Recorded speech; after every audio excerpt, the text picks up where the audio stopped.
Oh Of yes. the, like, okay, I think just Jimmy and I are the only people that have played Marathon, right? Yeah, I I played. played it. I Oh, played you the did too, demo. Carrie. Yeah. I own it on Steam, but like Oh, I played like 2 games and then I was like, eh. I okay. played 47 hours, and I'm like, Whoa. I don't against think I my played will. 47 hours, but I played a lot. I really did enjoy what I was playing with it, but now every time I load it up, it's like waiting for a game for a really long time. Yeah, when you get into games, if you get fast matchmaking, it's like MLG Pro lobbies, and you're playing Yeah. against like Chris Kyle the sniper. It's unreal, dude. It's like Yeah. I've never had a game like this where I'll boot it up with my buddy, and we'll just get our. I was gonna say really bad swear word. We just get destroyed over and over and over again for like 3 hours. And then we're like, well, that was fun. See you next time.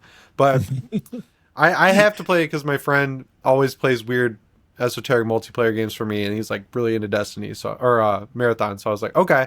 And then he's beating the compiler this weekend, so fingers crossed we're done after he finishes that, because that's like the final boss, I guess. Mm. Hmm. So you're not really a fan of the game, Jimmy? I liked it when it had a bigger pool of people, Hmm. where you'd get some helpless little baby boy just entering the game for the first time, and you could show him how it's done. But now that I'm playing against the pros of the pros, I do not like it, because like there's so much work that goes into this game.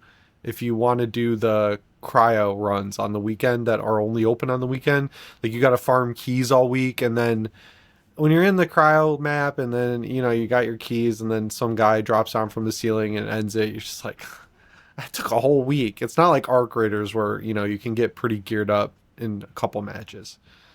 So Yeah, I'm I over it. feel like they made a huge mistake making the cryo, whatever it's called, so high end, like Hmm. only for the sweatiest of sweaty people or the people who are playing for hours upon hours every single day. And I get why they want to do that, because those are the players that are the most engaged, most likely to spend money on microtransactions and stuff like that.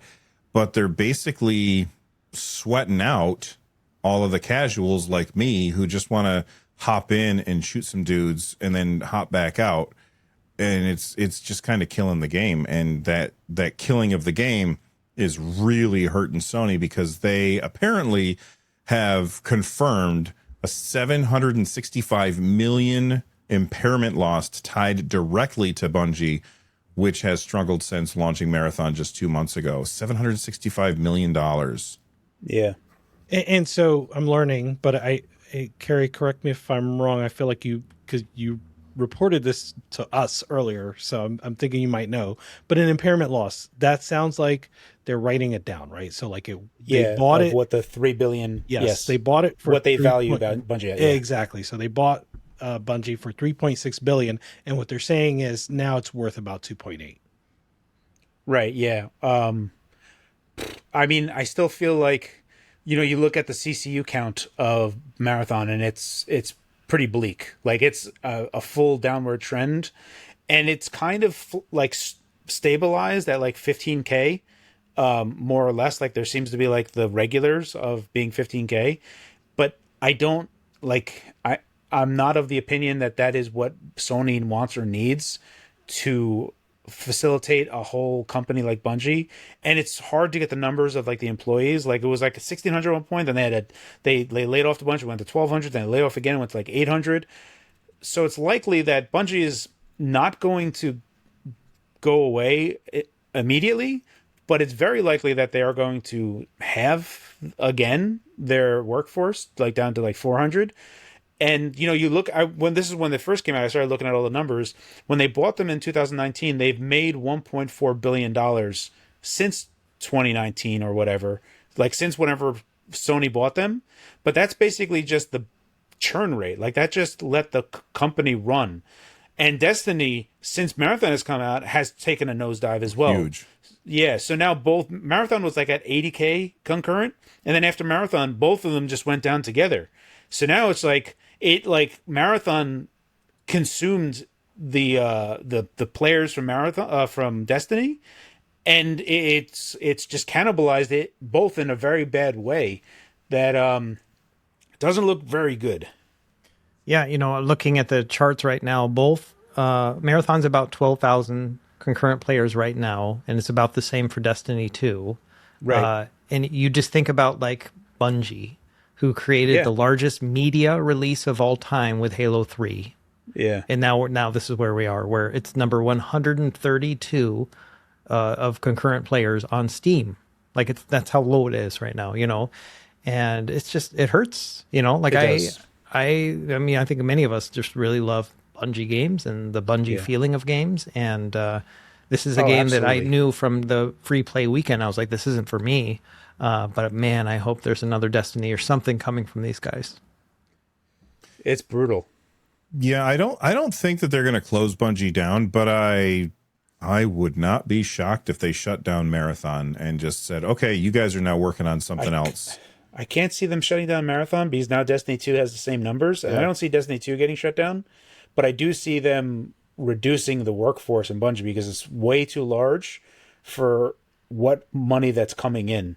And like you already saw that they already devalued Bungie, and like a lot of the language that they used was positive for Bungie from Sony. It was like, we still have really good what is the words that they use? Talking about people playing it, retention. Oh, okay. Yeah, they say they have really good retention. Like the And people what I who think are playing a lot, you mean? Exactly Yeah. right. That 15K people that we see, like that hard line, is what I think that they're referring to. Not the going from 80,000 down to 15,000, but that 15,000 that is super sticky. But that was for Marathon, and it seemed like the hardcore from Destiny are like, you look at both of them, and Destiny was at like 70, 80,000 before Marathon came out. And now both of them just imploded. So That's a weird problem because the reason not a lot of people move from Destiny over to Marathon because there really isn't a big PvP community in Destiny because they stopped updating like PvP for a long time to let that team make Marathon. So the PvP people have been out of Destiny for a while, but when they launched Marathon, they delayed a huge major update for Destiny. So then the people who do the PvE content have nothing to do because there's like no new content. So it's like a really bad situation. yeah, After playing Marathon, it feels like a game that, you keep Destiny churning, content. You have a small team, like whether it be the PvP team or not, make a game that's like $20 or $30. It feels like it's that scale, but it's completely disrupted their entire operation somehow. It's like when I play it, it's like, yeah, what's here is cool, and I'd like to see where it goes, but by no means does it feel like, Destiny 1. Like where, yeah, it was a little rough, but like there's so much cool new stuff in it that you wanted to see where it was going in the future. Like I feel like I've gotten my fill of Marathon, and I don't really care to see more, but then I can't bounce back to Destiny because they don't have anything coming down the pipe. You say it feels like a $40 game. It cost them $200 to $250 million to make, which is they how have a does big that workforce. happen? They Where have did a that big money workforce. go? Well, it started as like a hero shooter.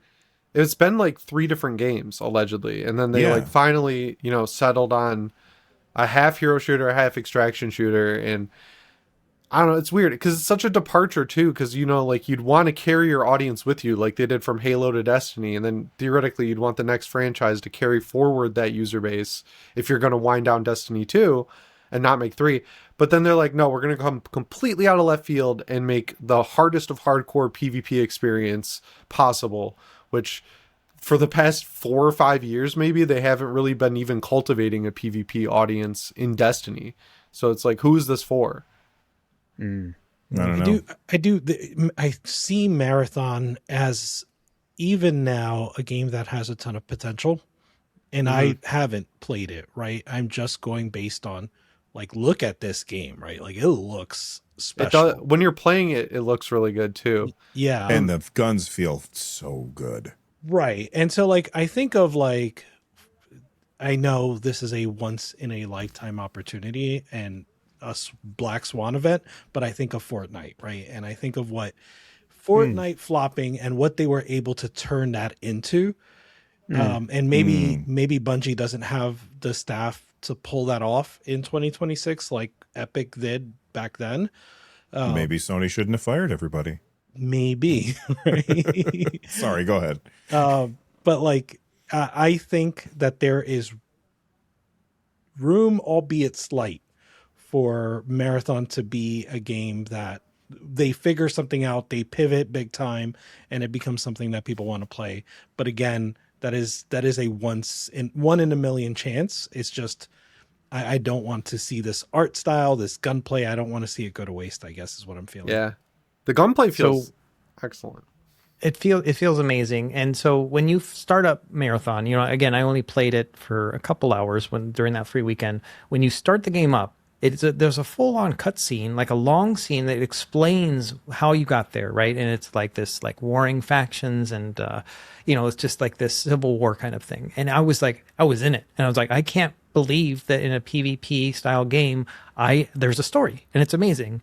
And then they're like, okay, forget all that stuff. Now just play this game, right? It's just going to be a loop, like that's what I want to see is a single player experience. Use the same guns, use the same environments, use all those assets, make us a single player game from that, charge us $30 or whatever, call it a DLC. I don't even care. I would like play give the me shit a out of Halo that. game. Yeah. That would be so I fun. would love that. And you could connect all the maps together as like a campaign. That'd be Yes. so cool. That would be sick. Yes. And Hey, Sony, that one's free. No, and I pay would Russ, say pay don't Russ. don't even make it DLC. I would almost say make that the main game and then make the multiplayer free. So like if you just want to play the extraction shooter, that's free to play from now on. If you pay $40, you get the campaign. If you've already paid $40, you get the campaign. The so for me the one thing that I feel like the difference between Fortnite, I'm not saying that it can't happen like a Black Swan event, because when Fortnite happened and PUBG was happening, there was a semblance of games as a service generally, but that was still a burgeoning market. Like that was still like a kind of a new frontier. And there's a large part of me that feels like people are way fatigued on games as a service by and large. And like I got an email from Sony. They're like, "Hey, do you want to join the playtest for the Horizon thing?" And I'm like, "Nah, like no, thank you." So it's like, I don't know. There's a part of me that feels like there's that whole baggage on top of this. Not saying that they can't. The campaign idea is a great idea.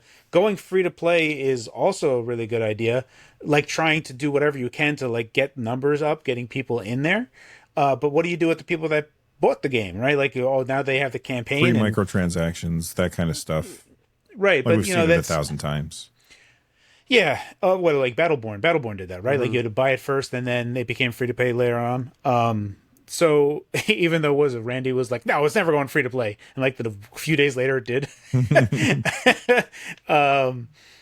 Yes, I don't know. Like there's a part of me where I genuinely love Bungie. I'm the hugest Halo fan. And what happened to Halo is like, whatever at this point.